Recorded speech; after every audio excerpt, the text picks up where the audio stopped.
Well, everyone will have different objectives in coming into these discussions. Our objectives have always been, how do we relieve the burden, tax burden for those who are out there working, saving and investing, and backing them in as we move through this transitioning economy. And our objectives haven't changed, and the government will always make a decision that we believe is right for the Australian economy in the times that we have. That doesn't mean the Red Sea is going to part on every issue you would hope it to part on, and that's not a problem. You've got to be practical in this business, and you've got to make decisions as a team, which I fully support, and the Prime Minister leads that team, as he said, the first amongst equals, and we have been seriously canvassing and looking at these issues. We haven't done what the previous government did, which is just to write it off before they even started. There's no point in producing these large tomes and then just to throw them all away. And so what we've done is seriously look at this, enabled the discussion to continue and for these issues to remain alive, and we've all participated in that, but ultimately governments have to make calls on these things and come to a landing, and that hasn't finally taken place yet, but we're getting to the end stage of that process. But we remain absolutely committed, and I remain absolutely committed as the Prime Minister, is that what I want to see and what we want for this country is people who are out there working hard, running small businesses, out there making the contribution to generate the earnings which actually pay for the welfare system. It's got to be fair for those people who pay for the welfare system as well, and we're strong advocates for those who are doing that. The government's been saying that there needs to be a really strong economic imperative here. True. To boost jobs and growth. The modelling that had been commissioned around GST changes, can you give us some sort of flavour as to what that was showing? Was there much of a boost? Was it showing much of a boost or not? Well, it's interesting. I mean, there's nothing we've looked at which would have certainly hurt growth. That's important. Everything we've been looking at has been pro-growth. And in an environment like this, where world growth is very, very sluggish for all the reasons we understand, then it's important that we fight for every inch of growth that we can get. And that's what this government is doing, and that's what this government will always do. It's about growth and jobs, and we will look carefully at everything. We just don't write things off carelessly and politically. We examine them carefully, as the Prime Minister has said. We set up what the benchmarks are for what they need to clear, and if they can't meet those benchmarks, well, that's the reality. But that is our process. We will do what's right for jobs and growth in this economy.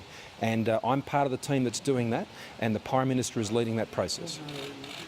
Labor's already proposed superannuation tax trimmings, and they're looking at negative gearing, not ending it, but replacing innocent. Is there a chance that you may end up more in lockstep with Labor than you originally thought, when it comes to at least the changes you'll make to tax, not on how you spend it? Labor's plan is to tax and spend.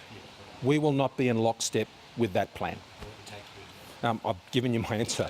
Negative gearing appears to be on the table. You've had some comments to make before how you feel as though it is a benefit. It's not something that just high income earners benefit from. Yeah, negative gearing has been and continues to be a real opportunity for middle income earning Australians, nurses and doctors and whether it's policemen or others. I mean, these are people out there working every day and trying to get ahead. They're not the problem. But, you know, we need to look at all of the aspects of how our tax system works. But what we are not about is we're not about taxing and spending. That's not what we're about. We're not about raising taxes to support higher spending. That's Labor's approach. That's Labor's approach. It's not ours. Just when it comes to the debate a week ago, you were talking about ready to go into bat, if you like, for unpopular changes. You spoke about both turnbacks. Do you feel as though the debate has shifted since then because of political reality? Well, that's for you to commentate on. What I said last week, right here, was the government will seek to do what's right for the national economy. And that's exactly where we're at. We will do what's right for the national economy. We will soberly consider things, we will assess them, we will make decisions. And that's what we're in the process of doing. Now, what Labor does is they believe the way that they should be funding their higher expenditure is to raise taxes. They're not raising savings measures. There's virtually no savings measures in Labor's plan. Over the budget and forward estimates of the some $9 billion that they've identified, about $7.8 billion or thereabouts is in higher taxes. So their plan is to have higher spending with higher taxes that still don't match up to the $13 billion and more of spending commitments that they've announced since May. And this is the problem with Labor. For example, in the way they want to fund their latest spending increase, they put it on a measure, what should be a health tax measure, And the whole point of that health tax measure is to reduce its base, to actually see its revenue decline over time, not increase.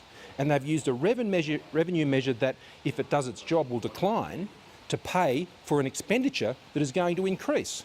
That's called creating a long-term structural deficit.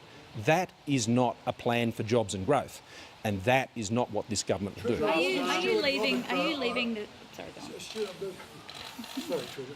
Wasn't Stuart Robert lending his... Is there anything else on those other issues? I'll come back to that. I just wanted to ask you actually if you think, if you agree with Jay Weatherall's comments that the Commonwealth is now leaving the states to hold the can, as it were, on expensive health and revenue, health options. Well, look, Jay has been making contributions to this debate, and we've always welcomed that.